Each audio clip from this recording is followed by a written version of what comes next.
The game in life and how to play it. I had a pretty cool call with a friend yesterday who has been struggling getting stuff to crack, getting some things to happen on a big way. He called it being dumpy. You know, when some people are just dumpy and then dumpy things happen to them, it's called being a dumpster man, and just bad shit starts happening to you and you start spiraling downwards. We're gonna go over that today. Because I don't know about you, but I feel like the root cause of a lot of people's problems in life is they just don't have something they're really excited about. You know, they haven't tapped into that thing that just really lights them up. So they're on a slow incline. We're gonna go over that today. That's a big thing. This is my dumpster man jacket.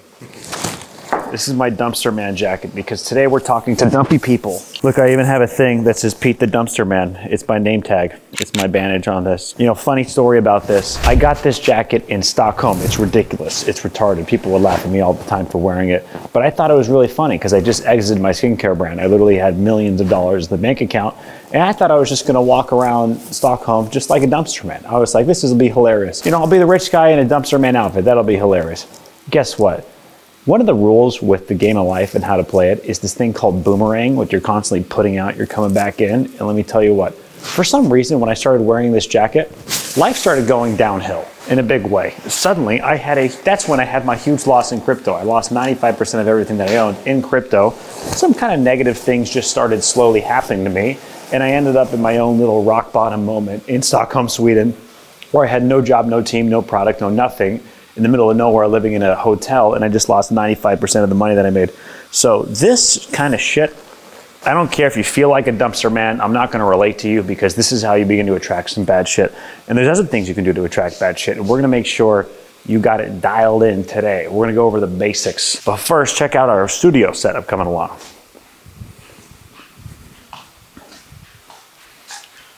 You may have seen this, but the podcast is coming through. Look at this. We got all these things. This is Brandon's new setup, new desk, and we're going to be interviewing people over here with the studio. So this is pretty crazy. Imagine if your living room was a purpose-driven living room. This was so hard. When Caitlin and I first got here, I was like, yeah. She wanted to have this very beautiful, like just pristine, beautiful setup with a bunch of stuff you'd never use. We don't have TVs here, so this isn't like I was like, what the hell are we doing this? Like, I wanted drums. Like, the drum set was super hard to get in because try pitching to your girlfriend you want a drum set in your living room. Anyway, we got it dialed out. Now we have music corner, and now we have podcasting corner. Purpose-driven living room.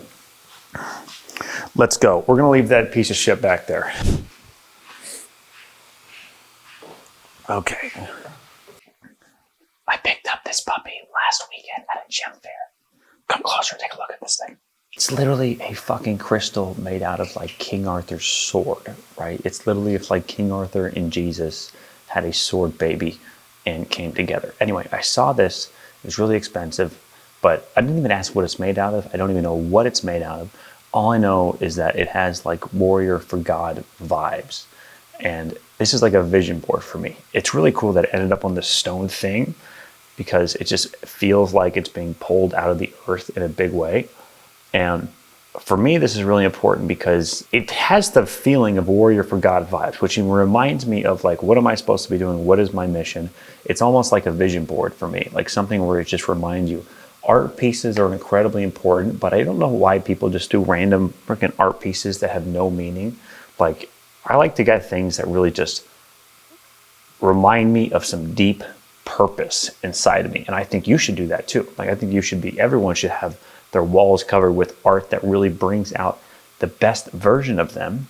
In this big piece about being a warrior for God, a warrior for your life's purpose, it's a huge part of today's fucking topic, which is the game in life and how to play it, right? Because if you don't have your life's purpose set up, I call it soul pain. It's the opposite. The opposite of being a warrior for God is soul pain, which means that you have a hidden frequency of pain where you're not actually doing what you want to be doing, radiating out from you, causing a lot of bad things to attract to you. Well, this one, when you're following God's plan, your soul is feeling very, fulfilled, and you're feeling very alive, and you're feeling very excited because you're on an adventure. You're going on some cool shit. So anything that can remind me of some gangster ass shit like that, we're fucking doing. So this is a huge win. Look at that thing, dude. It's ridiculous. All right, let's get to it. Looking bright in here today. Okay. I can turn this down.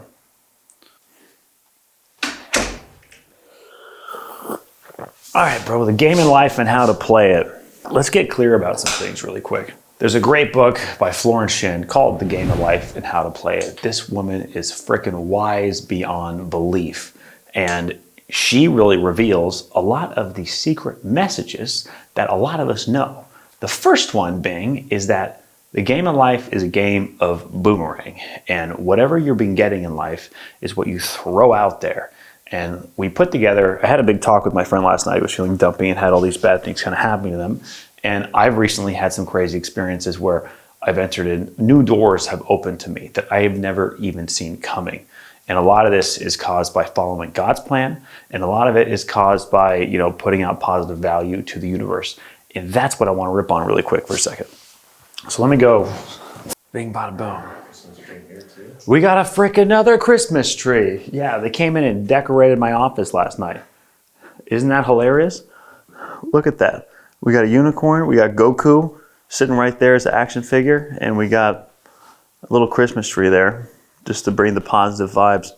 So we're doing this today, one, just to get really clear on how the game works and how you can use this to create an exciting life. Because like I said before, I think the root cause of the problem that a lot of people have is they just don't have something so freaking exciting that wakes them up. I went to a party the other day, last Saturday, and some guy, he's like, how are you waking up at 2:30 in the morning? Because this is actually interesting. I've never really woken up this early. I usually was like a 4:30 a.m. kind of guy, and 2 just seemed like it was kind of off. But I'll tell you what, the root cause of it all, how to wake up early and how to be flying out of your bed really by the time you wake up, regardless of what time it is, has a lot to do with how excited you are, right? How excited you are and the consequences of not getting out of the bed. That's kind of the two things. Literally, this guy comes up to me this weekend. He's like, you have something in your brain. Like, what about your brain causes you to wake up early? It's just something like, what the fuck? There's nothing in my brain that's causing me to wake up early, dude. My alarm clock's across the freaking room. If I don't get up, I'm an asshole because my girlfriend's sleeping next to me. So I gotta like wake up and like fucking move this thing and start making shit happen. Right. So I had a call with my friend recently, and he was talking about, we're talking about this idea of like, basically we were just explaining what happens when you start throwing bad boomerangs out. I took a recent 3 baseballs to the face, right, not too long ago, before everything started happening, because we were putting together the pieces on how what we have started happening. Because again, we have entered into this crazy phase, and one of the reasons we're filming this is because so many miracles have been happening lately, and my job is to capture those miracles because I think spirituality is the biggest thing. I think following God's plan is one of the best things that could ever happen to somebody.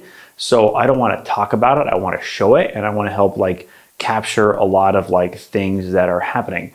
So before this door opened up, because we had this crazy door happen to us, before that, there was some 3 baseballs to the face, right? Because I had been following kind of God's plan is what I call it, right? We all need to follow, one of the lessons here is we need to follow like intuition. We need to follow like what's important to us, and we need to find, like we need to get clarity on listening to what God has in store for us. If you listen to like Caitlin O'Toole, like you think of my girlfriend Caitlin, she talks about like, this is why we need to be drinking fluoride-free toothpaste, because your pineal gland, which is what is able to get the downloads from the universe, if that's calcified, you'll never get any downloads, la ya ya. So there's a lot of stuff around that. I don't actually know if like decalcifying your pine, that's a hard thing to split test and really guide, but whatever, you might as well just do that. Just eat the fluoride-free toothpaste or whatever. But most people don't do those. They don't listen. They don't think about, right? They're not journaling. I like to smoke weed and write. That's a really cool way. Specifically sativa. There's 2 different types of weed. There's indica, which is the indicouch, do nothing, be a lazy stoner asshole weed. And then there is sativa, which is you can be creative, you can be interesting, but every idea is like a slippery fish. So if you don't write it down, you'll forget it. So that's why writing and smoking is very handy. And that for me is a good way to get downloads and to review a lot of stuff. But this one friend, and I'm going to tell you my 3 baseballs in a second, but he was talking about how, hey, you know what? when I get dumpy, because we're talking about boomerangs. When you throw out certain boomerangs to the universe, you start to get things back. And when he starts getting dumpy, things start to happen to him, right? Like a random bill will come through, a certain campaign won't work, the car breaks, the sink breaks. You ever experience that with like random shit?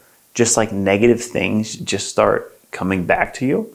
Now, I'm under the impression, and I'm not even under the impression, I am under the belief now, or even better yet, I have figured out through the books like The Game of Life and How to Play It in my own experience that these negative things, right, they're all little boomerangs that are coming back to you that you've thrown out in the past. This is the first lesson I need to understand, is that you are constantly throwing out boomerangs with your emotions. And as you throw out boomerangs, right, you get back stuff. When you start to feel bad and you start to follow in this habitual negative attitude, or if you have soul pain, which means there is a hidden destiny you have been ignoring and your soul is crying out to do something about that, those are all negative emotions that are going out to the universe that are going to be sent back to you.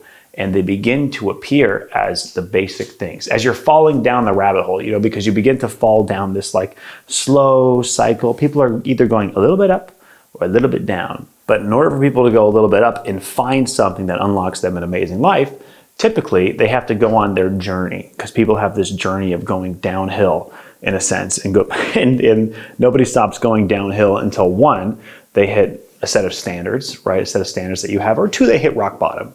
And there's two different types of rock bottoms. I'm going to go over that in a second, because most people just go downhill until they learn the lesson that starts making them go uphill, right? At the end of the day. So 3 things that happened to me lately, right? That caused me to run into this wall that I had really quick. One, these 3 baseballs I took to the dome. So I was following God's plan. I had getting intuitive downloads that VSL.ai was the path that I was supposed to go. I spent the last 6 years doing nothing but VSLs, right? That was the secret weapon that I thought was the best skill set for me to ever master. And I pursued it endlessly, just as like what I thought I was supposed to do. I became a master in the field. I one of the top ads in the world. I built an amazing coaching program, and I built this AI tool for VSLs, right? And I built it the best that I could be for the moment, the technology that I had and the time that I had to build the technology. So I felt like I was on the right path. But when I was advertising this campaign or working on blowing this thing up, something happened to me. In fact, 3 things happened to me. One, I got sued by one of my old mentors. I had a random lawsuit come in that I had to settle just to be nice and just to be cool and just to keep a relationship because of some drama that happened. 2, I had a $200,000 overpayment, more than that, like $212,000 overpayment. One of my clients realized that they overpaid me, right? So all of a sudden, these massive checks that I was going to be getting over the next, we cut it over the next 4 months, but I took a huge hit on my income recently just from that, because all of a sudden I had to pay a bunch of stuff back and whatever. And then 3, a lot of my ad campaigns for my little AI tool didn't actually end up blowing up like I thought it was going to be. So I took 3 baseballs to the face. And as you take 3 baseballs to the face, you hit your first bar, right? Because every time you take big hits like this, right, you have a choice, because obviously 3 baseballs to the face aren't enough to send anybody to rock bottom, but it is enough to send you to a decision point. And the decision point that I got, because I was 3 baseballs, it's almost like 3 bowling balls flying through your ship or something, and now you start taking on water for a second.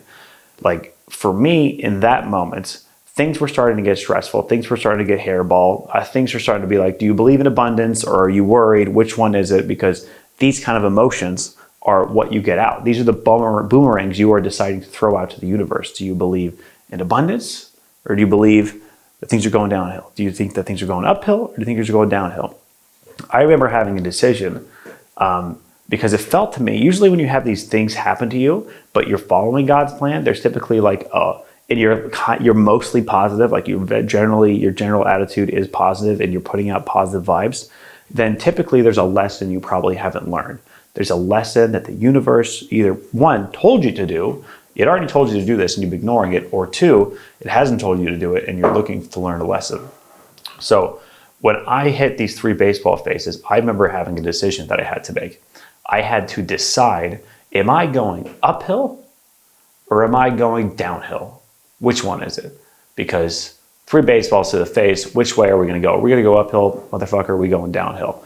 And this is the first part. This is one of the biggest lessons you can learn right now. What Tony Robbins calls it standards, right? Having standards in your life, because you don't need to hit rock bottom, right, to realize you need to start changing.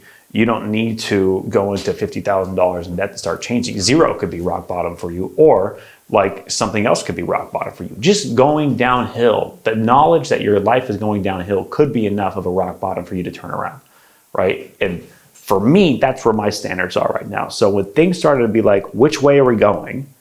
Because I have a team, right? I have a huge group of people. I have people that look up to me, that depend on me, that are looking at me to grow, right? When I take 3 baseballs to the face, it is my duty and my responsibility to be like, hey, everybody, we're going uphill, right? We're taking massive action. We're going uphill. I don't give a fuck what's going on. This ship goes uphill, right, at the end of the day, because we don't go downhill. That's why.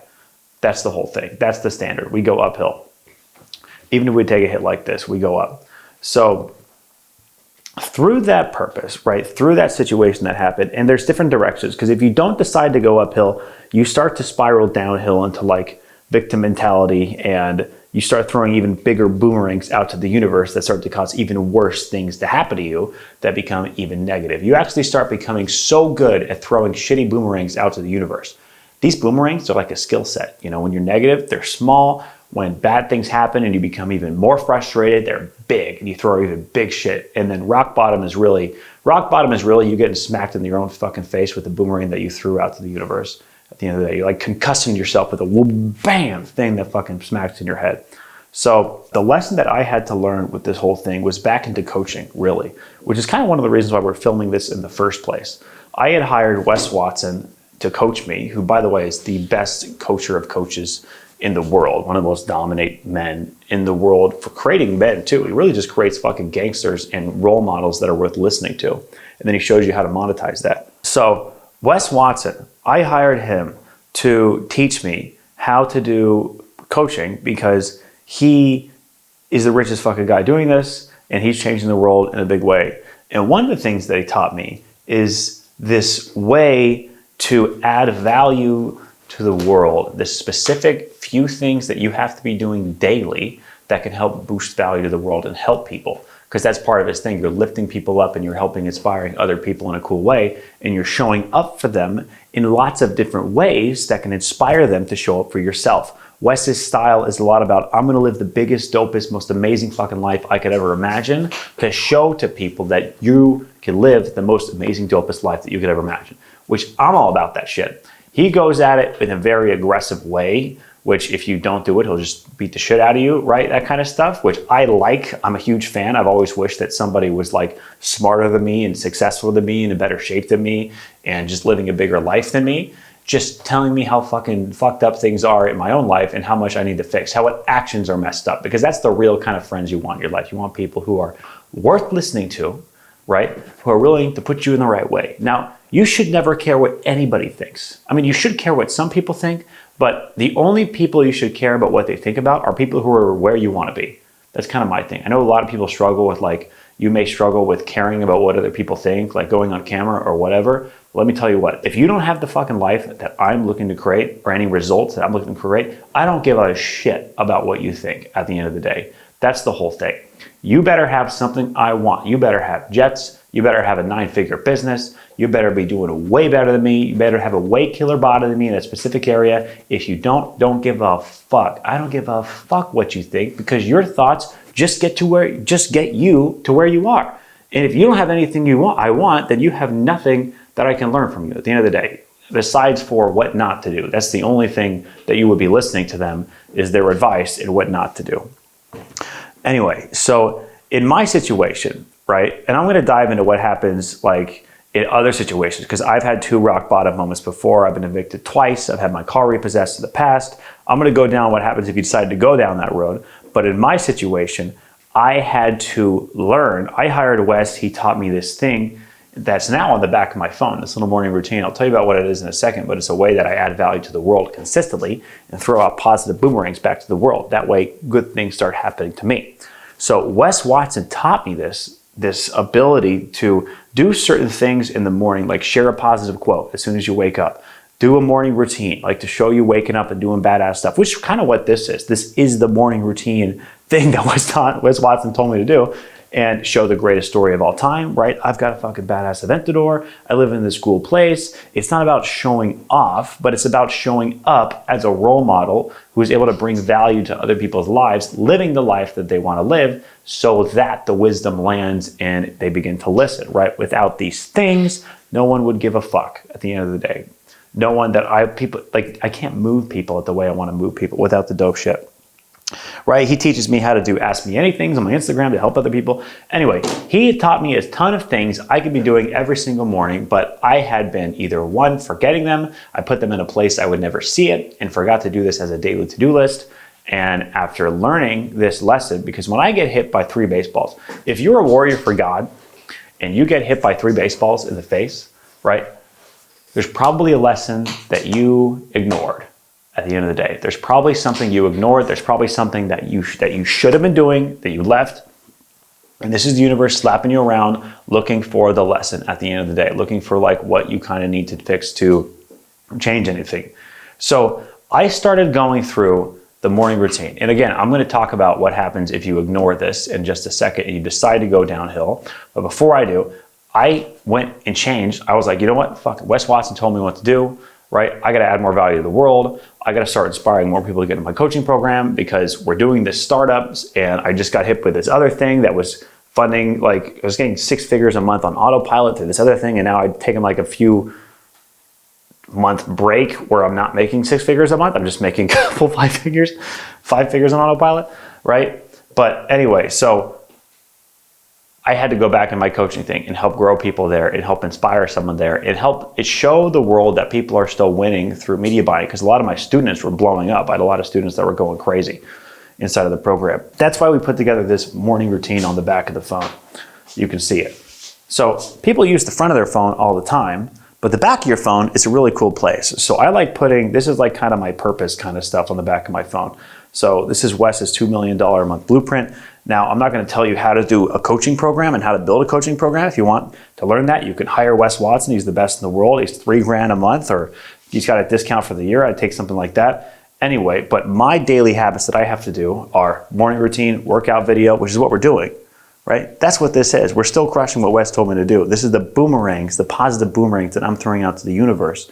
Not just like doing something that adds value to other people, but the emotional state that you get put in after you're able to do this is a state of, Wes says it, he's like, your work instills your worth, right? As a man, the things you do help create this inner feeling of that was badass that radiates inside of you. Because there's your attitude and there's these secret soul vibrations that you pull off, that you're vibrating out, this low vibrational tone that just happens to live based on what's core. Like a lot of people who are dead inside, they have that low vibration and they're in a shitty dead end job working on things that aren't very exciting. And that's what causes them to go downhill and their life starts to go downhill. Don't worry if that's you. I'm going to help you find a way to find an exciting life in this motherfucking video, because this is the game of life and how to play it. Listen to this. Listen to this fucking crazy shit right now. This shit's psycho. This shit's insane. So after I started putting out good things to the universe and I decided that life was going up, amazing things started to happen. Here was the first thing. So here's the first big thing, right? I hit a dead end in my own business. I had a little bit of frustration with the plan, because the thing about when you're following God's plan and you know, like when you're getting these intuitive downloads, which by the way are like the Matrix, when you get that phone call on the thing and you're answering the calls and you're like, this is definitely God's plan. You know, this is like, I had 3 pings. It's you, like in order to follow God's plan, I need multiple pings, right? I'm not perfect at understanding the path, right? When I was doing VSL to AI, I had 1 ping from the universe. Oh, VSL to AI, that's a great idea. Check the domain name. Oh, it's taken. Fuck this idea. I'm not going to think about it. A month later, oh yeah, VSL to AI. Okay, that seems like, well, I think I should do that. I think there's something really there. I need to do it. Okay, no, I'm just too busy. I'm not going to do it. And then I go to an event and this other guy's doing this other AI domain name. And I was like, fuck yeah, I got to do this. Like, I got to get it. So I get the domain name, buy it. I'm like, boom, that was a universal thing. I know I'm doing what I'm supposed to do. I'm a VSL god. I follow the VSL path. I'm doing it. So I've been going down this path. I had made 40 different variations for my advertising campaign in an effort to blow it up. I made my MVP, I made my product, I built it, I started doing the advertising, and I knew in order to blow this thing up, I had to get big advertising. So this was a non-negotiable task that I had to crack, a non-negotiable puzzle piece that I had to solve in order to be huge, right? You start your business, you blow up a huge advertising campaign, that's what you have to do to take it to the next level. So I was like 40 variations deep into my ad campaign on this. And I was a little bit frustrated because I felt like the nuclear vibes weren't there, right? I've been a lot in this space for a long time, doing a lot of ads, and all I can do is unleash the highest potential that my product has to the world at the end of the day. And it's up to the market to determine how big it is at the end of the day.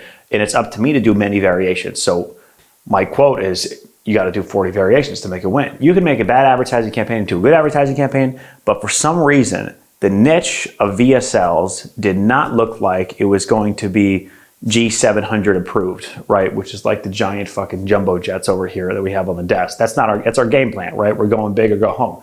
And I didn't think that this was really it. And I was kind of frustrated because imagine you're following God's plan, and then you just stumble into a giant brick wall, right?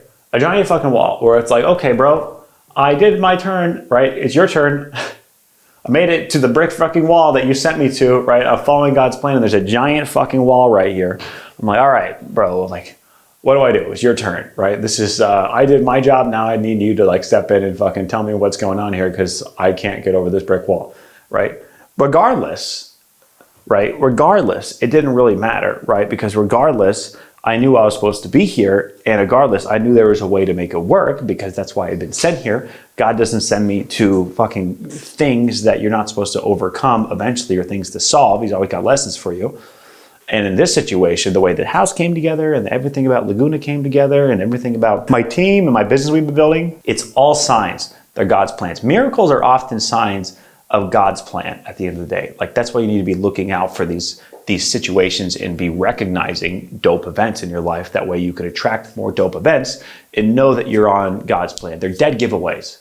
It's a dead giveaway. You know, like when you're playing a video game and you're like lost in the open world in a video game, and all of a sudden you like step into a thing that you think you haven't seen before, and then on the top it goes, oh, game saved, right? Checkpoint achieved, right? Like you just passed, then you know you're in the right place all of a sudden. And you're like, oh, I'm supposed to be here. This is the world. Like you enter a new world you haven't seen, and it's just like, oh, saved game state. That's what these things are like, these like universal miracle moments. It's like a saved game state where you're good and you're chill and everything's kind of fun. I entered into my saved game state, which is this giant wall, right? And I'm like, okay, there's a huge fucking wall here. Now what do? I take 3 baseballs to the face because I don't know if I'm getting frustrated or whatever about this wall.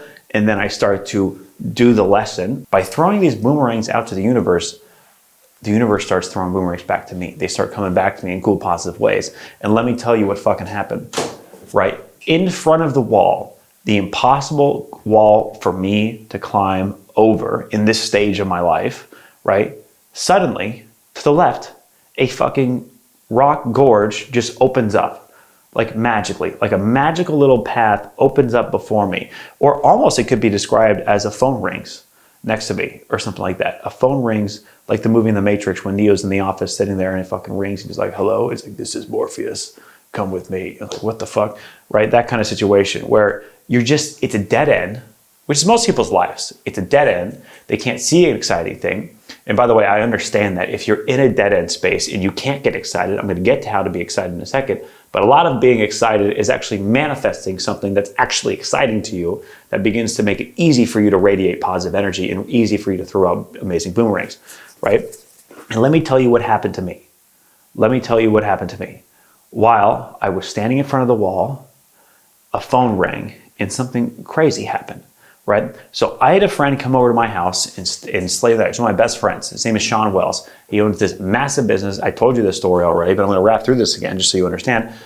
Sean Wells, massive business doing supplements. A guy comes over to my house to pick him up, to take him to the airport. His name's Rodney. He owns a massive MLM company with like 60, 70,000 MLM direct sales members. And they all use Sean's supplements. So he's like one of Sean's clients. So we're like, hey, this is cool, right? This is great. But I'm super busy doing this thing, whatever. I'm not going to do MLM. I'm focused. I've got my blinders on. I'm not doing anything, right? We go, oh, let's get a coffee, sure. Anyway, 3 weeks go by, no coffee. A month goes by, no coffee. Then I start bumping into him left and right. We're like, I bump into him here, I bump into him there, I see him on Halloween, Caitlin bumps into him at the grocery store. For some reason, God was calling us to like get together or whatever. Something, even Rodney was like, there's something weird going on here. I think there's like a reason we keep bumping into each other, which by the way, is one of the first signs of an intuitive thing, of a sign of like the universe sending you a boomerang. It's like a universe trying to catch your attention. A lot of times it's multiple signs that show up in the form of an idea that's pinging you that you should be doing, or a relationship that's coming in that you need to be like thinking about or looking at. Anyway, I go to coffee with this guy. We just have a normal time. Yeah, what's up, man, neighbor, whatever is happening. Yeah, I do this AI tool. I show him my tool. It's like, oh, look at it. I take one of his products, I throw it in, I start selling his product. He's like, oh, that's really cool. That's really interesting. And then, okay, that's it. So we end up leaving. The other 2 weeks go by, and then it's like, hey, yeah, Peter, you want to come over to my house? We're going to do like a mushroom ceremony and just like hang out and just take some mushrooms and just whatever, meditate and whatnot. Like, yeah, sure. So I go over to his house on a Saturday and we're hanging out, we're doing mushrooms. It's like 5 hours into it. And then we're sitting on the balcony and the sun is setting. He lives right next to the water. So we're looking at the ocean coming down and the sunset. He's like, yo, no, Peter, you know, the AI thing is actually pretty cool. You know, like we have like about 60,000 direct sales reps who a lot of them struggle with selling their products, kind of like how your advertising people were struggling to create VSLs. That's really interesting. I wonder if you could create for us like a white labeled version of your program. And then we could do like a case study on all of our salespeople to see if it actually improves the amount of sales that you're doing. I'm like, what do you, maybe, is that a good idea? I don't know. What does that sound like? I don't understand. Like, what is going on here? And he's like, yeah, that might be pretty interesting. And you know what? Like, if you were to, if this were to work really well, my other friend owns this big company. I'm not going to say the name of it, but he owns this big software company with like 20 million users on it, and they do like $1 billion a month in sales.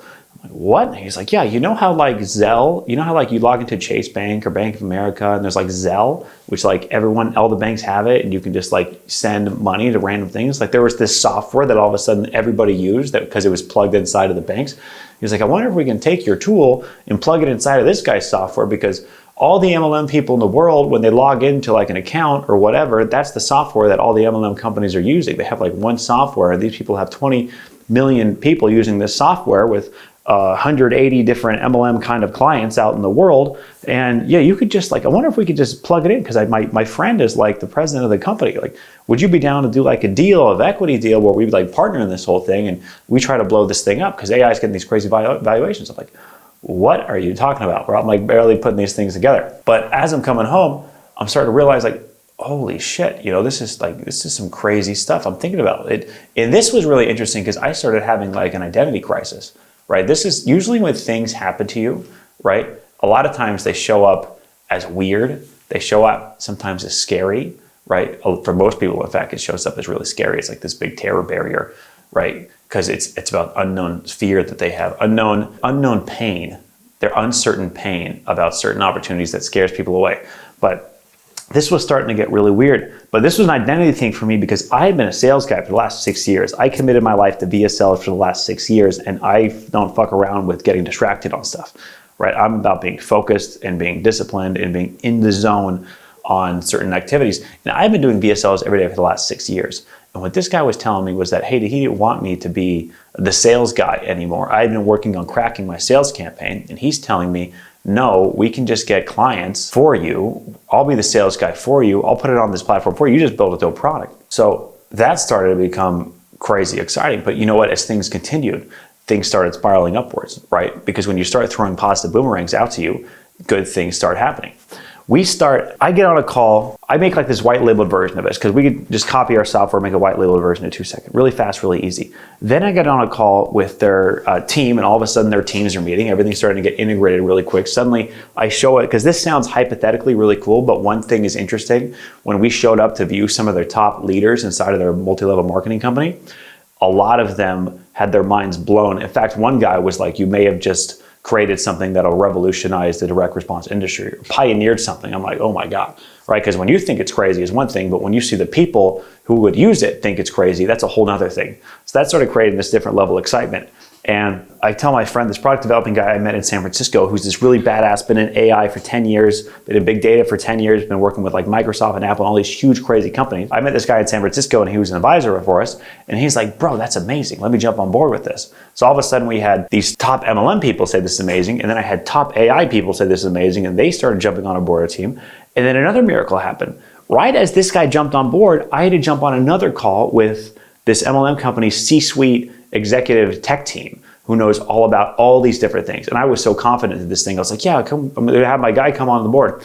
As soon as I get on this call, I would have been ripped apart on this call by these guys. Because apparently, you know, when you're working with big companies and AI and stuff like that, they care about data security and data compliance. They don't want other people uploading proprietary information to ChatGPT and all of these pieces. So when I get on a call with my buddy, Kincaid, when he jumps on this call, he freaking kills it. He kills it. They came with their IT guy and their head of technology and all these like people asking really deep competitive questions about the back end security and privacy. And I would have been destroyed about these things.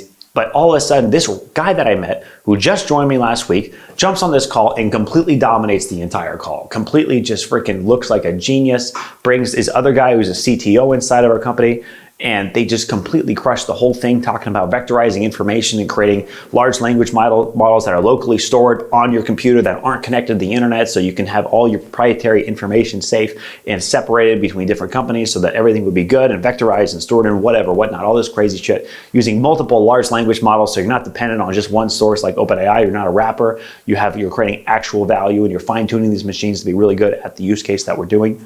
Anyway, another thing happens where I'm just saved by the bell. Like, good things happen. Now that I'm doing this give back stuff to the world, I'm starting to get these random boomerangs to me back from the universe. Then another one happened. I had been working on closing this domain name deal, genius.ai, since we thought about it. When my friend came over, Sean, we did this meditation. We had something happen where a 41-year-old used my tool VSL.ai. He was a copywriter. He's never landed a copywriting job because he's too old, he can't compete, and then suddenly, using this tool, he lands his first paying copywriting check, which is crazy. This 71-year-old dude gets his first check, and we're like, oh shit, I think this has like mass market potential to like help people who weren't very good start being good again, which is what AI is really good at being. So we were brainstorming wider brand names because VSL.ai is too like niche down, you know, because I felt like we weren't having mass market potential, so I wanted to widen it.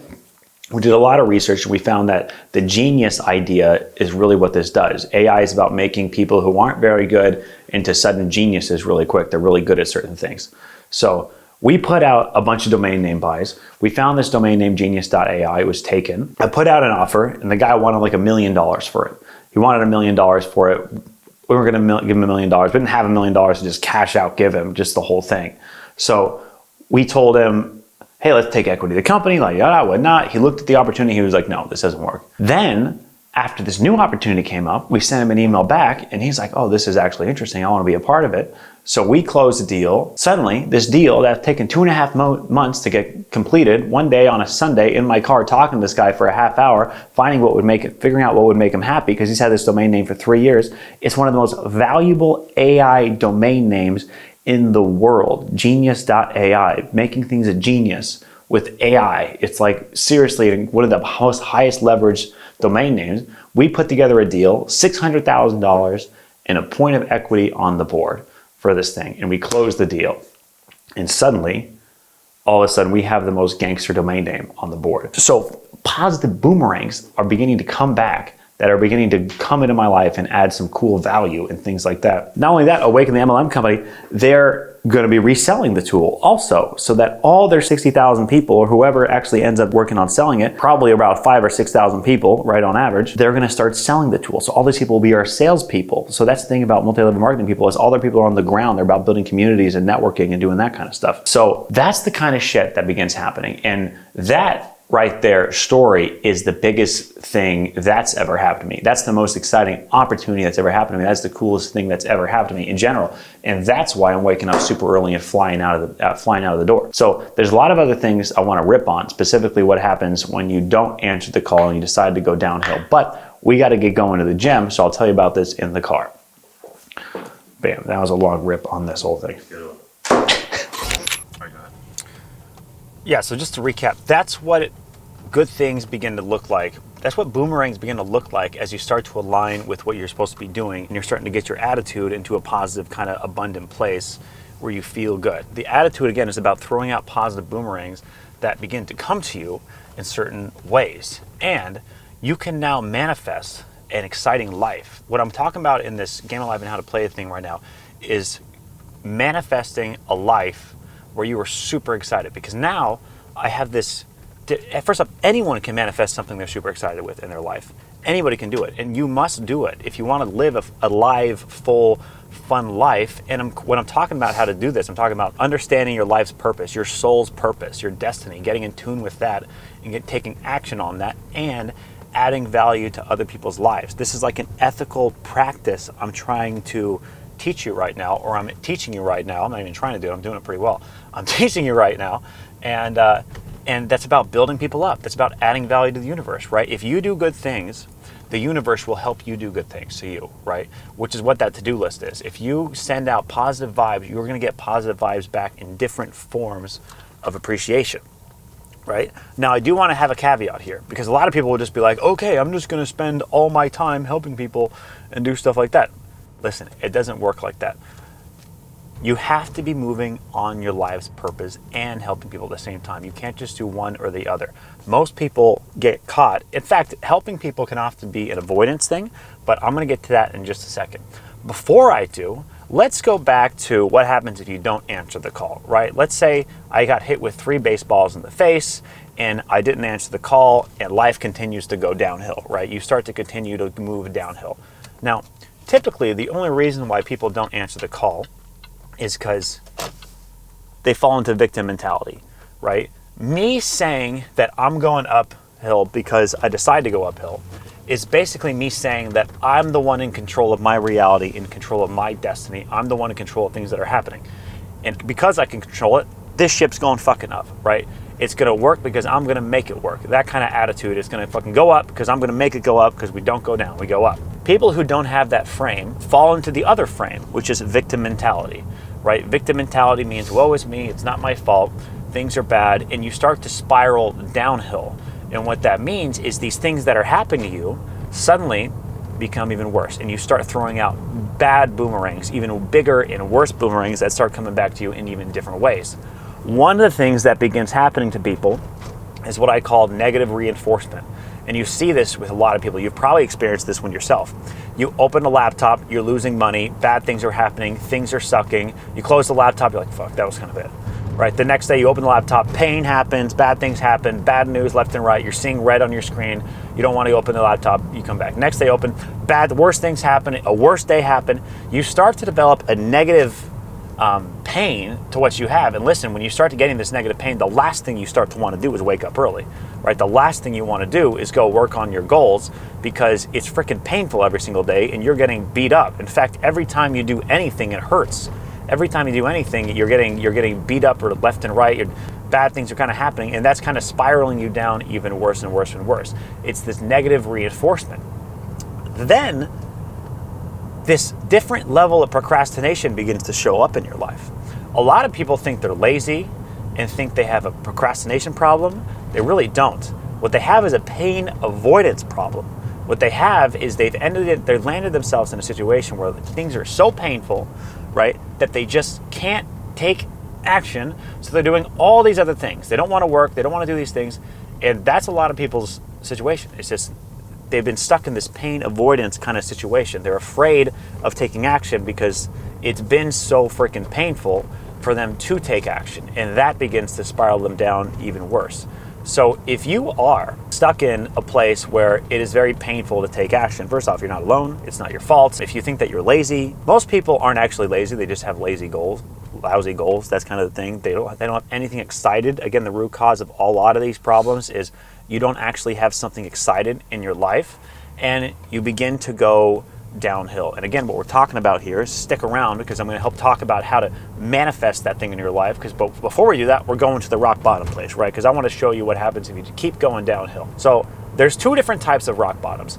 as you're spiraling, as you're playing victim mentality, as you refuse to take responsibility, and as you refuse to acknowledge the destiny that you have for your life, and you refuse to add value to other people, you begin going downhill, and you begin throwing bigger and bigger, worse and worse, more and more painful boomerangs out to the universe, which show up as the negative things, right? Imagine all those amazing things I just said, but they're complete opposite. That's when huge catastrophic things happen that really fuck your life up, and you start going downhill in a big way. I've had 2 rock bottom moments I want to tell you about, and there's 2 different types of rock bottoms you can land to. 1, there are rock bottoms with pillows, and there's rock bottoms with no pillows, right?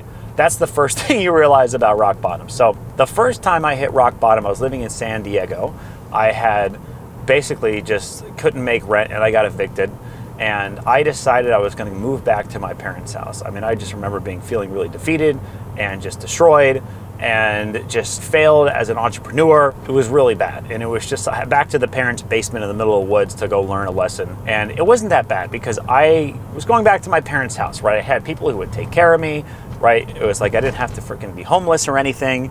And yeah, so that's a rock bottom thing. The thing with those kind of rock bottoms is, sure, you can learn a lesson, you can go back and learn, right? I got hit by a rock bottom and realized that it was my identity. I was hitting identity limiting belief blocks. That's why I got evicted. I couldn't get over a hump that I needed to get past, so I went and studied with that. The second time I got evicted was in San Diego when my software company failed and destroyed, and I was literally falling out of the sky. I'll do another video about that one, which is more descriptive. I got a long story about me free falling off of basically, when you like get to the last ditch effort of your rope and then you start falling, because sometimes rock bottoms are just, they're slow downhills. You're slow downhilling until you hit a cliff and then you just go free fall, right? The thing about rock bottoms, a lot of times you enter a point of no return and then you are just now learning the lesson through time of free falling and hitting the fucking ground without any pillow. And when I saw this coming, I decided no pillow this time. I'm gonna rock bottom this shit and just hit the fucking pavement like a man. That way I can learn this lesson forever. And through my rock bottom moment, I discovered the book Conversations with God. It was the last book I read before my life exploded. And lo and behold, what do you think that book's about? What do you think is the lesson that people need to learn when they're going downhill and things aren't working and they have victim mentality and bad shit's fucking happening to them?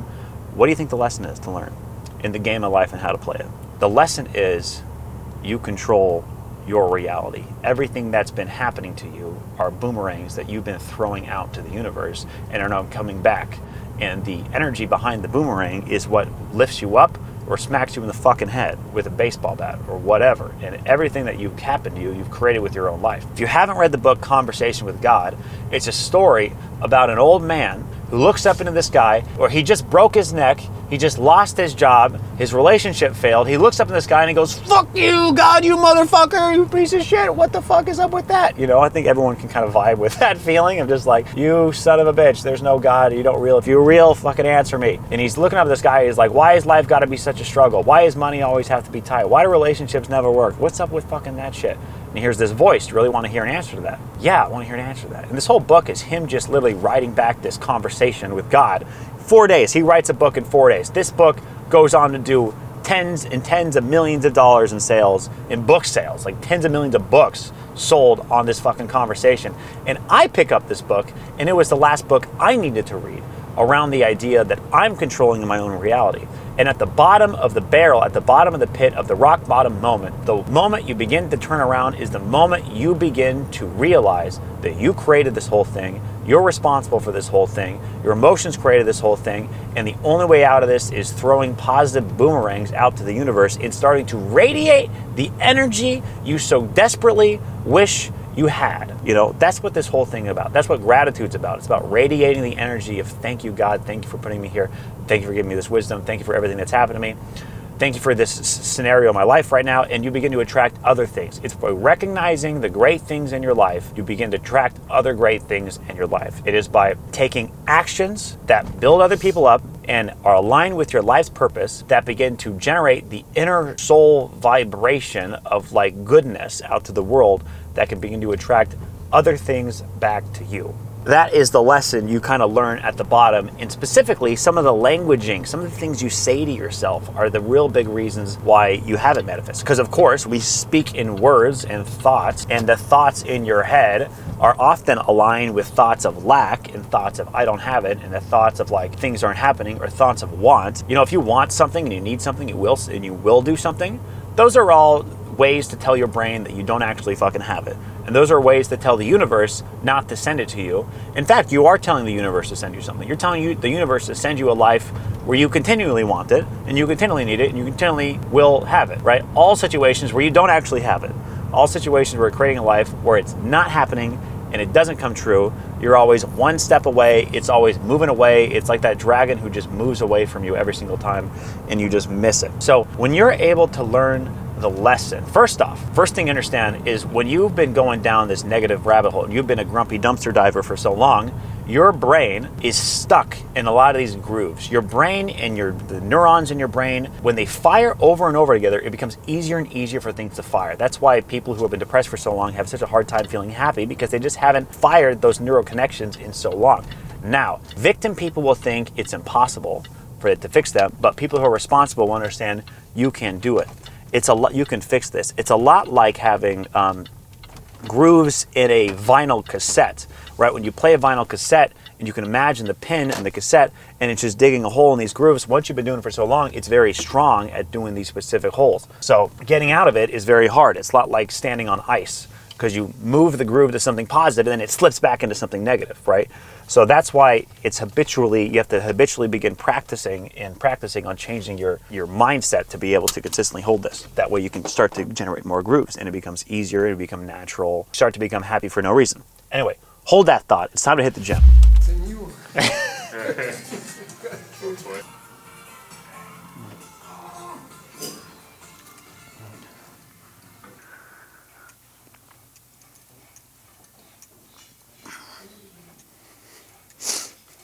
Yeah, that's my girlfriend. That's what we were doing. So she's like, so that was his weekend. This is cool. Yeah, I had to go to a party like that. Hell yeah. That's very cool. Yeah, Outfit. yeah, exactly. So if you can go this way, like Okay. a little bit straight or a little bit more forward. Okay. So it's shifting more the lower part.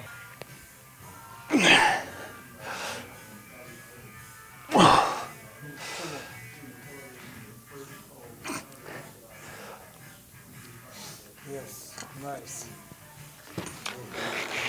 Oh, I feel it too when I let it go even further out, and I feel it stretch even more.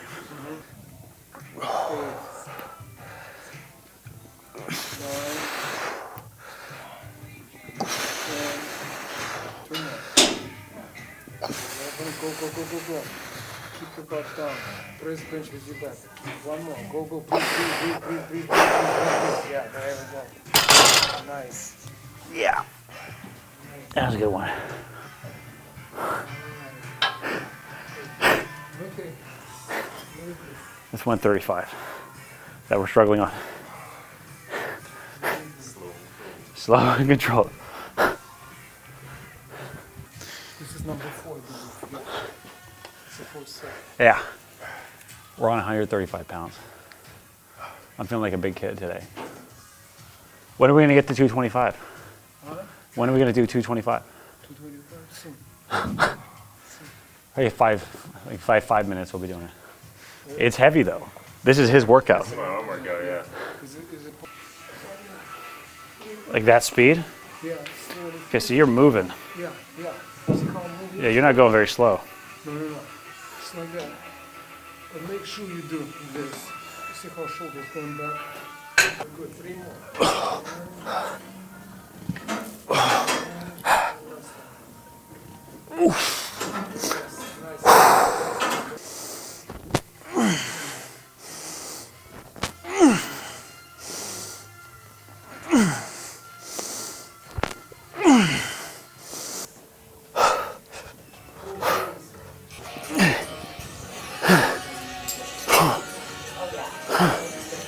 One day you do abs, the other day you do calves. Every day. I used to skip abs. I was like, I'll just diet better and then I'll get abs. He's like, yeah, you diet better than you get small abs. You work out to get big abs. That's pretty good.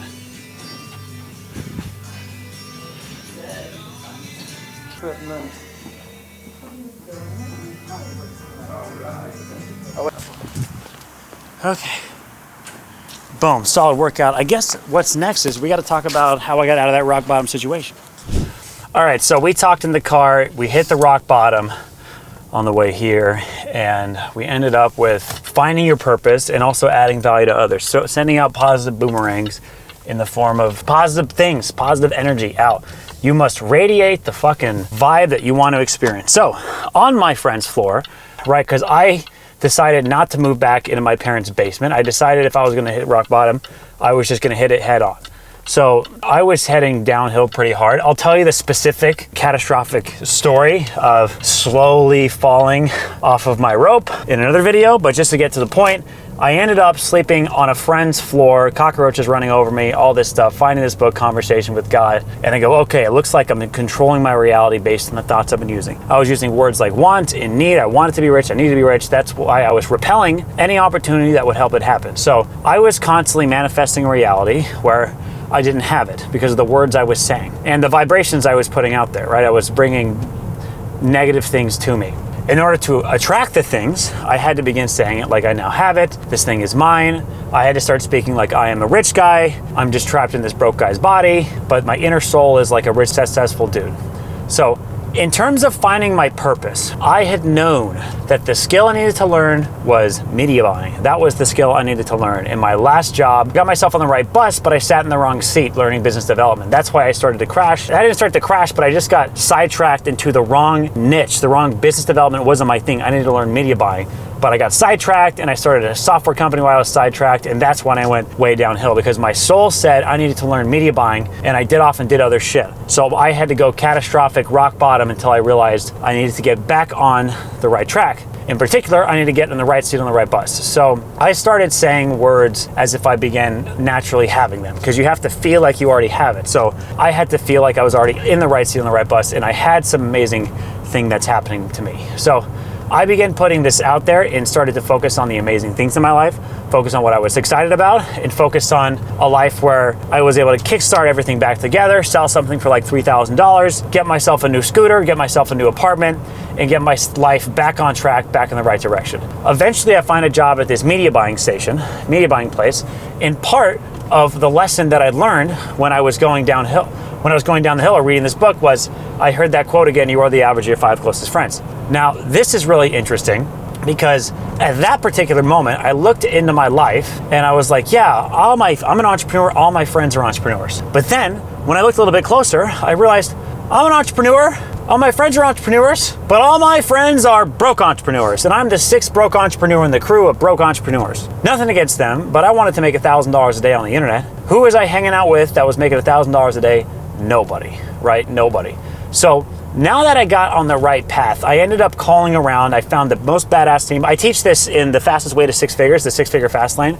This is what I teach, is like getting yourself on the most badass team imaginable so you can learn the skills that'll take your life off. I knew an affiliate network is really good because they're on the behind the scenes of a lot of success and affiliate marketers, so I could learn really good there. I looked around my local area, which was Las Vegas, and I found a place. Looked solid, they weren't hiring, but I called the guy on the phone and I was like, listen bro, I'm a local marketer.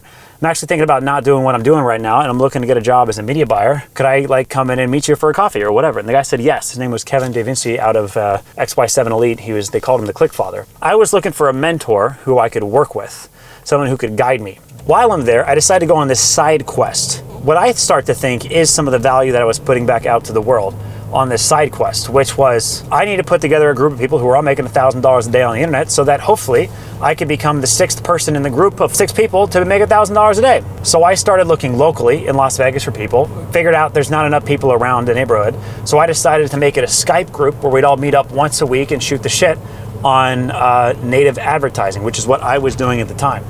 I started reaching out online, I started finding people. I had a lot of limiting beliefs about whether or not these people would want to join me because I wasn't making $1,000 a day, and it was called the $1,000 a day mastermind.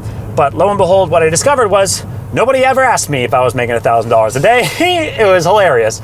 On top of that, I thought they were going to just keep everything secret. Turns out none of them had anyone to talk to. They were all lone wolves going on their own. Their girlfriends didn't want to talk about their shit. So they were stoked. I got on a call with maybe like 8 people, and I accepted 5 of them into the group because some of them just had weird attitudes and weird energy, and I didn't really vibe it. But we got these people in the group, and my skills started to explode meeting these guys. If you can imagine hanging out with 5 people who are all making $1,000 a day, you are getting real practical advice that is working today, that is not found in books because it is too new and too relevant for anything in books right now.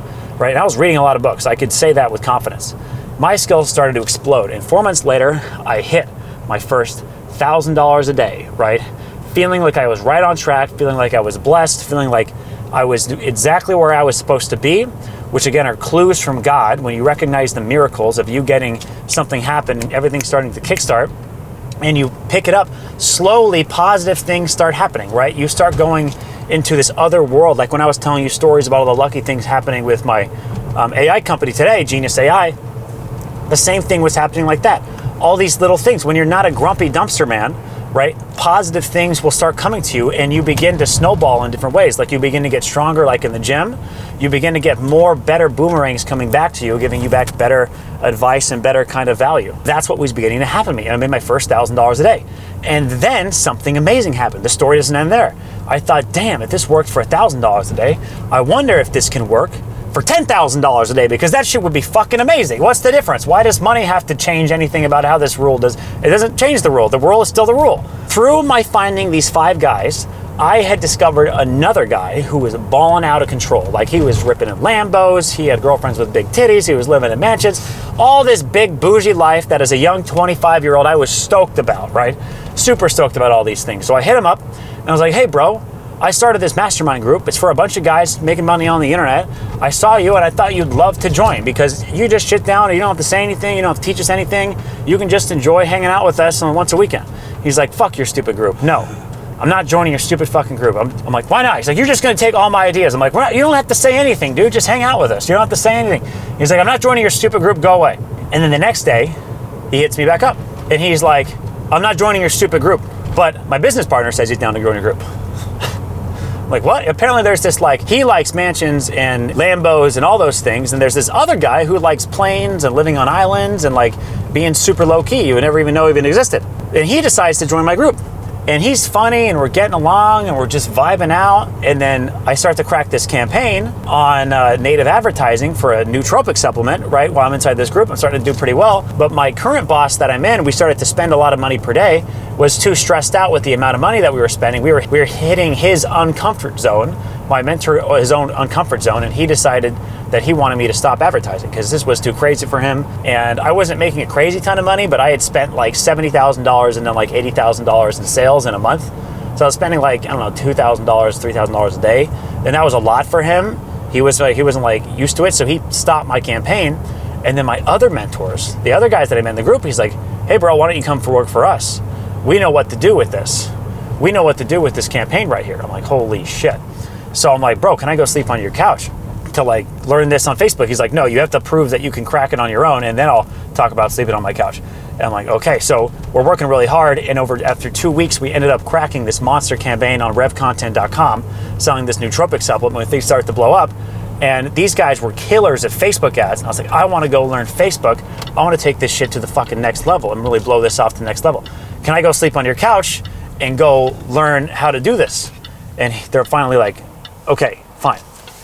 So I have to pull over because I have to show you this photo really quick, because you're gonna lose your shit checking this out. Right? This is what happens when good things starts to happen to you. Right? This photo, you see this? So that photo was my iPhone background for the longest time, for actually like 2 years, because this was the dream life that I wanted to create. Right? Now look at this. I went to my mentor's house. That's me at my mentor's house. Photo, me. Photo, me.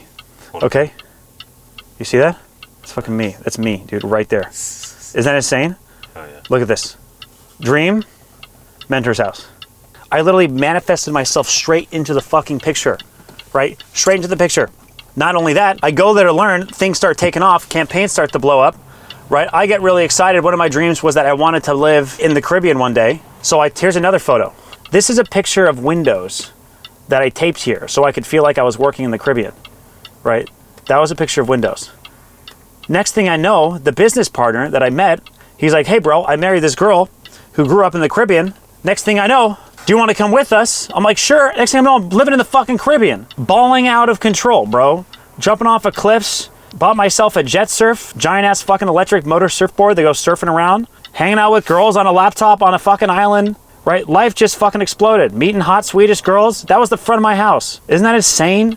Like I'm fucking boosting off of air on waves right here on a fucking electric surfboard, right? Just flying out of control, balling out with the watches, renting Lambos. That's me jumping into my pool. That's the kind of shit that happened. I'm not kidding you. That happened in a year. I went from sleeping on my friend's floor at 25 years old to balling out in the Caribbean buying my dream $25,000 Rolex at 26 years old, all because I met some mentors who changed my life, all because I put out some gangster-ass boomerangs to the universe. And I think I added value by bringing these guys together, because a lot of these guys I'm still friends with now. In fact, one of them I talked to yesterday to clear a lot of these ideas up, and that was a life-changing thing for me, right? So I don't give a fuck where you're at, right? You control your reality. That is the lesson that people need to learn in their life. They have a hard time learning it because the boomerangs take too long to get back to you, and people have a hard time connecting the dots that boomerang, that random event that happened to them, it's hard for them to connect to an emotion that they threw out months before, a month before, 3 weeks before, a week before, that kind of stuff. But the more positive things happen to you, the more you begin snowballing positive things and the better vibrations you have. Like right now we're in a gangster vibration and epic shit is happening, which is why we're filming all the time to capture all this stuff. There's another piece of this, right? The thing is, the reason why some people don't take action on a certain thing. Now I was like, when I failed my software company, I had a job, I got a job at a cold calling center, dead end job. We're stuck in a cubicle with 50 other people. I was one out of nobody, right? Just sitting there dialing 100 calls a day, hating my life, but I was able to make rent. But one day I thought to myself, would I rather be in a dead end job, going nowhere, making rent, or would I rather be working on my dreams and be homeless? And after a while, I was like, you know what, fucking homeless. I'd rather just be fucking homeless. So I told my boss I'd quit, and my roommate immediately evicted me, and that was the beginning of my downhill slide into this. So I was already burned my boats, which means I had no backup plan, which means I had to take action and do this thing. But a lot of people are afraid to burn their boats. A lot of people are afraid to do those certain things, and there is a situation called the terror barrier, which Caitlin has a lot of this. Most women have a lot of this. This is fear, right? This is really fear of entering the cave that, you know that saying, the cave you fear holds the treasure you seek? The terror barrier is that fear. So for example, Caitlin had a huge health crisis and really gotten fucking destroyed with health-wise and just disappeared off the internet because she didn't want to she didn't feel beautiful or anything anymore because she had her nose broken and the doctor who tried to replace it fucked it up and did surgery on her that she didn't ask for on her nose. So she was mentally devastated. So she stopped posting on Instagram. Anyway, when I met her, one day we were walking on the beach and we were talking about this, why you're not posting or whatever. And I asked, when was the last time you posted? And she's like, 2 years. I'm like, holy fucking shit. All right. So we need to stop moving right now and take action and post something right now. I don't give a fuck what it is. And she starts to freak out and break out and start crying and stuff like that. But I don't give a fuck. It is time to fucking take action. We're not taking another step until you post something. And she begins to go through this phase because everything was procrastinating. It wasn't even procrastination though, because sometimes procrastination again is the avoidance of pain, because she hadn't posted in so long. She had all of these uncertainties about the pain that would happen if she posted, which is why people procrastinate, because there could be uncertain pain. And it's the same thing as the scary monster under the bed. There's a monster under the bed. It's uncertain pain. It's either nothing's there or your face gets ripped off, right? 11 out of 10 pain. It's either 0 out of 10 or 11 out of 10, but there's not much in the middle. So that's why that terror barrier is what holds people back, because there is an uncertain pain from taking action. She thought that by posting, she was going to be, crucified at the cross. They were going to come after her and start to murder her or something. You never know where the brain goes when you don't do stuff after a while. So we stopped, we took action, and we were able to bust through that. But that was her experience, and that story is reminiscent of a lot of people's situation, right? They're afraid of some certain thing because they haven't done it before. They have uncertain fears around what could happen if they decide to fuck it up. The truth is that the cave you fear holds the treasure you seek. That's not a dark cave. This is the thing. You were in rock bottom. You were in the dark cave already. That's the light, motherfucker.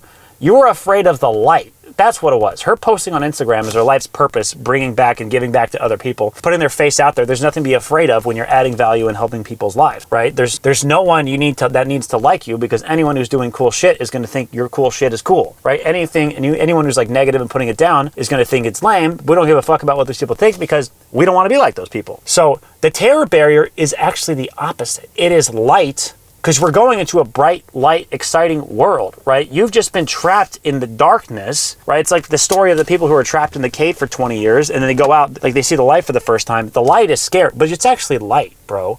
Inside of the cave you fear holds a treasure you seek, there's light in there at the end of the day. So you have to accept the path that you have to go down that road, in order to have the light. That's where you got to go. So be ready. The cave you fear holds the treasure you seek. You're going to enter a place where your whole body. The thing about fear is that it really feels fucking scary, right, at the end of the day. But the thing about it is it's just an emotion. Your life shouldn't be held back by an emotion. The thing you fear, it's an emotion just like excitement is emotion. Just like that exciting thing in your life where you're super stoked about something, where you're really excited. It's just another emotion, right? Exciting's just a better emotion to experience. And how long does fear even last? It lasts like 5 minutes, right? And then it calms down and you're back to reality where like you can think clearly. But the fear, again, is this weird fucking monster under the bed thing because you're just uncertain that there could be crazy pain that hits you. Anyway, that fear could be excitement, could be scary.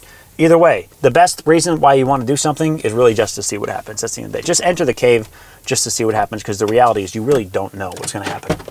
All right, let's keep rolling. The cave you fear holds a treasure. It's some good wisdom, but it's like, I've never seen someone's life changed by that wisdom. It's not like, the cave you fear holds a treasure. Like, okay, I'm going to start doing what I need to do. It's a good quote, but I don't think it's the most effective quote in terms of like getting people to move. Look at that shit over there. Look how dope it is right now.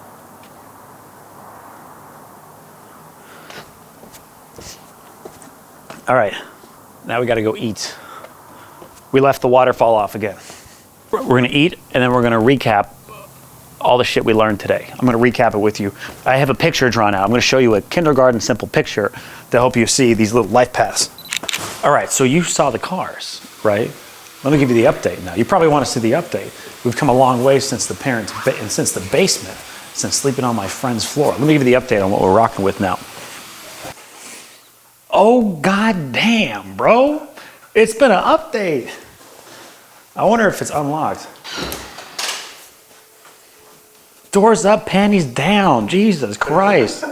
Listen, yeah. I don't think you've seen this yet on the morning channel. Yeah, so we don't drive this in the morning because my fucking neighbors will shoot me if I cold start this thing. But, yeah. It's a dream come true.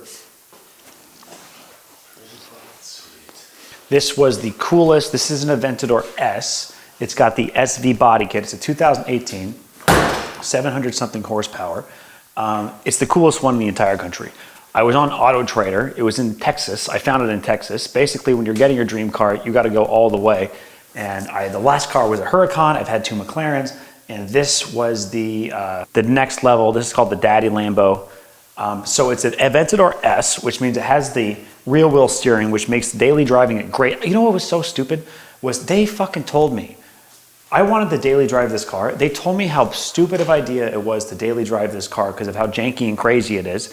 It is the best daily driver ever. Fuck those fucking people on the internet who told me this was a bad car. I was so disappointed. Like, when you can't drive your dream, what am I supposed to drive on Saturday? What the fuck's the point of that? Anyway, I get this thing. It's unbelievable. I found it. The guy, the most important thing for me is interior, right? Because I'm in the interior all the time and I want a baller ass dope interior. I can't do like the black interior. That's just not for me. It's the vibe on the whole thing. So some guy bought this. He put like 60 grand into it and he just dropped it, which was so dope. So this thing is carbon fiber all over the place in there. It's got what's called a SV body kit, which is the Aventador SV. This steering wheel is the most important part because all Aventadors have what I think is the stupidest steering wheel in the world, but this is a custom steering wheel with the same red that matches the interior and this carbon fiber outlay on the side of it. That changes the entire experience of the car is this thing. Also, the SV kit comes with the shark tooth nose. So if you look at this, it has an SV nose on it, which you can kind of see, which makes it more sharky, which I think is the dopest fucking nose in the industry. Out of all the Aventadors, I think the SVJ looks worse. I think the Aventador SV is the coolest looking Aventador in the world that's ever been made. Also, this comes with a carbon fiber kit. So this is the Aventador S, not an SV. It just has the SV body kit, which I think is fucking amazing, because the problem with the SVs is the same problem with the Aventador SVJs, in my opinion, is that it's all fucking like metal and like steel and like fucking, the doors are carbon fiber, so it's like not comfortable. Like this is cozy. This is cozy, fast as fuck, terrifying, but it's got the leather and the seats and everything's like fucking comfy. You know, like once you get into those crazy race cars, they take out all the cool shit and you're just like sitting in a fucking metal tub the whole time, and you pay $500,000 more. So this is half the price of an Aventador SVJ. And I think I was driving with 2 Aventador SVJs, and some guy pulled up to me, he's like, your car sounds way better than that shit, because it's got the tune and everything. It also comes with this fucking gangster ass wing, which is interesting. So one of the things, I still don't know how I feel about this, but this is when it gets really aggressive, is there's a wing on the Aventador S back here, and it automatically goes up and down already. So when you put a wing on top of a wing, you get a fucking like triple wing vibe, because it goes up when you're going like over 50 miles an hour, and it's just like a fucking monster wing. It's totally out of a cartoon. But this thing sounds completely fucking psycho. Yeah, just had to give you the update. Showed you the mentors cars. Couldn't let you, like, just, this is what happened here. So I picked this up about 4 months ago after we moved here, and it's been a blast. It's a dream come true. Love it. The kids love it, and all positive vibes. And this is how I choose to show up in this chapter of my life. So let's wrap up this game of life and how to play a thing. I've got a couple of small things, and then I have this big map that I'm going to show you the 2 different paths. But first, I'm going to take a shower and get ready for the day, and then we're going to finish off this game of life and how to play. It's life a game of boomerangs, bro. You got to throw out boomerangs. You start small, right? You got to get over those shitty grooves you've been doing, and then you get better. More things start to happen to you. You get better. You start to feel better. Then you go through, once you go through the terror barrier, you climb out of hell, and you begin to see something exciting. So again, my story, VSL.ai wasn't working. I meet this guy. Suddenly, I have a whole new picture. A new door opened up for me, and a new door can open up for you that will unleash all of these cool miracle fucking things that are happening. So we're gonna talk about how to open up that door right now. I'm gonna take a shower first. All right, so here we are. We're gonna wrap this thing up. So I drew this morning at 2:30 in the morning, just to give you a clear direction on what's going on here, right? So this is the game in life, how to play it, right? On top is a bright, beautiful fucking life where you're naturally just excited because the reality is amazing and incredible, and that's the life we're looking to create. Below is this deep depression, low vibration kind of stuff. Okay, the few things that cause you to move down these states are 1, negative attitudes, right? The dumpy, shitty mentality. And on top of that, it's refusing to admit your destiny, right? Soul pain.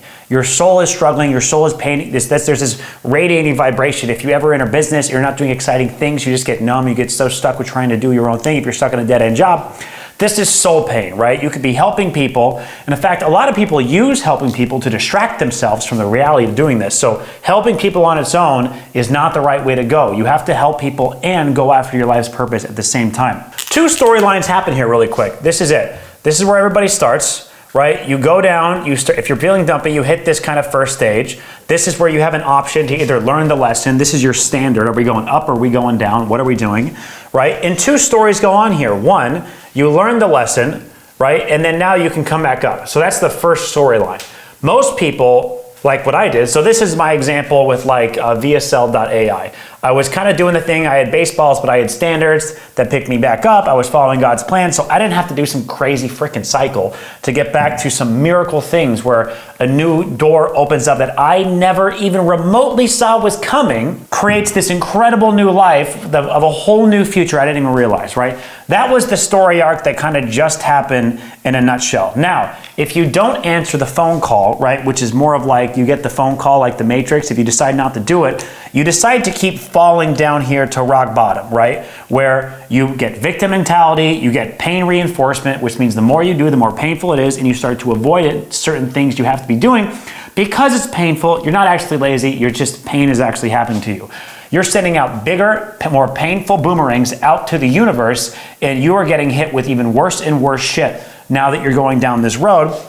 And you go to the rock bottom story, right? The darkest part of your life where things really suck, all the way to the bottom, right? Either you land on a pillow or you don't land on a pillow, either way, the lesson to be learned is you control your freaking reality, right? And the reality that you have to create is an exciting life. You control your reality based on your thoughts, based on your emotions. This is the game of life and how to play it. And you start by playing it by throwing positive boomerangs out to the universe. Now, if you are struggling, let's talk about really quick, if you're struggling, here's how to break out of this, right? I've done many things at the bottom of this. At this level, I read Conversations with God, and that taught me a lot of the mindset things I needed to do. I went through another phase like this when I was doing Mind Valley, where I had a crazy 6 months of pain in order to have a breakthrough, and I was doing all sorts of things studying to get my mind back in shape. Let me tell you what some of them are real quick, right? If you struggle with pain reinforcement and you have been pain and you have crazy amount of avoidance, it's hard for you to be productive because you're procrastinating out of control. There is a program on Mind Valley called Indistractable with a guy named Nir Eyal. He's one of the world's top productivity experts, and he talks about how people just are trying to avoid pain. That's what makes them take action. If you got a lot of pain linked up, you're fucked. I took this program, it completely changed my productivity, and I highly recommend you try it out on Mind Valley. It's called Indistractable by Nir Eyal. The next thing you can do right now, which is another activity that you can do right now that is insane and will work miracles in your life if you want to find your purpose, because again, you have to find your life's purpose and you have to begin putting out that positive energy, is another program on Mind Valley, but I'll give you a quick summary of the action step I took because I did this and it was life-changing for me. Was called The Habit of Curiosity by a guy named Steven Kotler, who wrote the book Superman. He studied flow. He's one of the leading experts in flow and how do you create more flow in your life. I took this program on Mind Valley. It's very fast, very quick program. And he made me do 2 simple things, 2 activities I want you to do right now if this is vibing with you. It is super simple. It's crazy. In the way that it makes your brain light up, it's fucking crazy. Here's what it is. Write a list of 25 things you are curious about. 25 things you're curious about. Something about the curiosity in your mind unlocks natural things your soul wants to do, right? That's the first step. The next step is come up with a list of 10 problems you would love to see solved in the world. That's basically it. When I was doing Mind Valley, I was like, I'm really curious which campaign is gonna fucking blow up for me. I'm really curious when my life's gonna explode. I'm really curious which offer is gonna work, like how this is gonna go on. I knew I was following God's plan, so I knew it was built on like solid foundation, right? So I had faith something was gonna work, right? But doing that exercise and also doing problems you wish would see solved, I was like, I would love to see Mind Valley. I would love to see, I hate that people aren't getting the messages of Mind Valley's people out. That's what I hate. That's a problem I would love to see world. I'd love to see 100,000 people send it to Mind Valley because they're struggling and this could really help them out. So doing that 2 different tasks will light up a lot of curiosity in you that your soul naturally wants to do, and it'll align you with other problems your soul wants to solve. And that can begin to help you follow and discover what life's purpose you want to be working on. The last thing that I did was a program called Lifebook at Mind Valley, which is the deepest goal-setting program. I've got a great goal-setting workshop. You can go through that one. It's about an hour, but if you want to go to the next level, John and Missy Butcher, these guys owned a multi-billion-dollar company, and they created the dopest life ever, and they created basically a course to teach you how to create the dopest life ever in your program. It's long. You have to wake up an hour early every day for 6 weeks to go through this thing and go hard. But I did it. That's everything that hangs in my shower. If you ever get a chance to look at my shower, you'll see my life book affirmations hung out there, and really good way to get clear on your brain. So doing that, you'll begin to start arriving up. While you're arriving up, you will land at the terror barrier. Remember that thing, the terror barrier, the scary thing, right? Caitlin's story of being trapped, the telephone rings. That is the moment where you have to answer the call, step not into the cave, but into the light. Because if you're stepping out of the cave, this is the cave, right? You're actually fucked right now, and you're going to a new, better place. If you want different results, you literally have to do something different. That's it. You have to find something you haven't been doing and do something different. And as you do that, positive boomerangs and positive blessings begin to start coming into you, and you begin to move into the next level, which I'm going to put it over here, right? You're going to move over here, right? Because there's 200 different story arcs, right? Which is the exciting life, full of abundance, feeling alive, miracles happen, tons of great news is happening, you're in flow. Literally the universe starts going. This is the moment when you cross this bridge. This is literally the moment where you poke your fucking head out of hell. Because you've been in hell, right? This is the moment where all you've been seeing for the last ever since you've been here is a fucking cave above you. You can't see what's over there. All you see is a light in a cave and you're climbing out of fucking hell. That's what it means. And the second that you put out positive vibes, you get little boomerangs, you get little wins, you start to recognize things, you're putting out positive energy to others. And what I mean like that is you are blessing the money that you have, you are giving blessings to all the things that you have, you're recognizing miracles when they happen, you're recognizing amazing things when they happen, you are putting positivity in other people's lives, you're bringing them up, you are doing random acts for kindness to other people. And if you want to teach and you like teaching and you have stuff to learn, you're expressing that, you're putting that out. Just daily stories, like the daily this thing is super solid, the morning routine, your life, showing your goals and things like that, and the wins that you've been having. Those kind of things uplift other people. They send boomerangs to you because they're vibing positive energy, looking at you on the gram. And you're gonna start receiving that and things are gonna start picking up. For this was the part where I met Rodney, the business partner, my now business partner, and suddenly everything started flowing. I got the developers that I would have been screwed if I didn't have. I got the genius.ai domain name, right? Things just start flowing, the teams become connected, right? Opportunity exists, a new door exists that was really hard for me to see because I had identity crisis.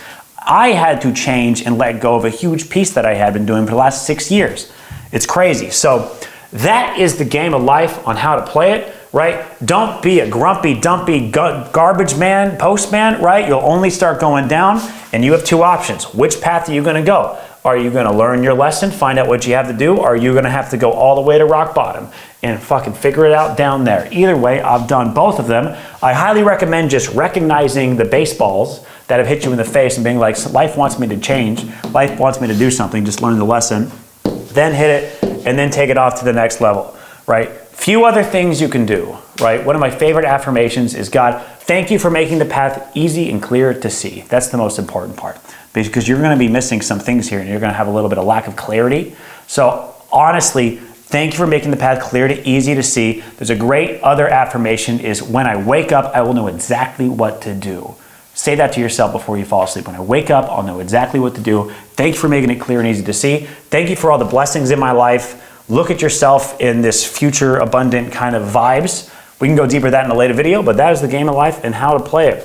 These are your two options. Pick one and let's create an exciting life. The root cause of most people's problems is they just don't have anything exciting to look forward to. This is how you manifest something exciting to look forward to. A whole new future that makes it easy for you to be happy, that makes you not need drugs or any of that bullshit. You don't need any vices, which, by the way, vices are when you're avoiding the pain. You start doing vices and shit that makes you ignore the reality. That's where drinking and all these problems come through. So anyway, that's it for the day. Hope you got it all. I gotta get to work. It's 8 in the morning. I got phone calls to do. We got this shit out of the way. Now let's try to fucking make it work. So that's my give back. Now it's purpose time. Peace.